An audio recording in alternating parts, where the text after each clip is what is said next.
I know that this bill would, you introduced it kind of late, or you've been working on the idea.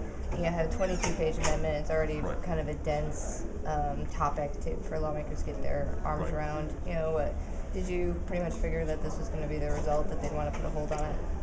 When I introduced the bill, at least the concept of the bill a couple of weeks ago, I thought there was about a 50-50 chance that it was going to pass. And over the last week or so, as we started to add some amendments sort of internally, before we brought it out publicly, it was obvious that there were still so many moving parts and so many details we hadn't nailed down, that I thought it was sort of unfair to the committee to drop a bill on them the night before that was 22 pages, that obviously was a subject matter that's pretty controversial, and then try to get them to vote on it today, especially knowing that the House and the Speaker of the House had already said that she didn't think it was going to make it out of the House this year. So that developed over about the last 12 hours.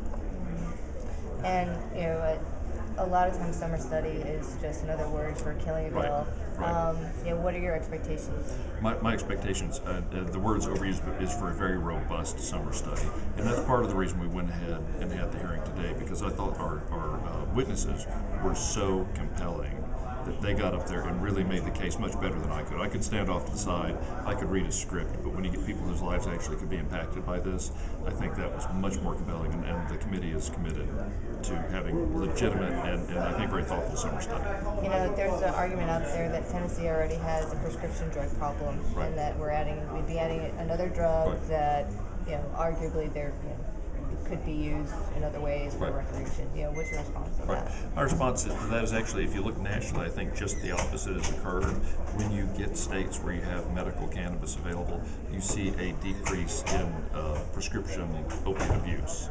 And this works so synergistically with other medications, and frankly, I think addresses some symptoms better than opiates could, that I actually would have the expectation that just the opposite would occur. I think this will help, if not alleviate, it will certainly mitigate, I think, our current problem.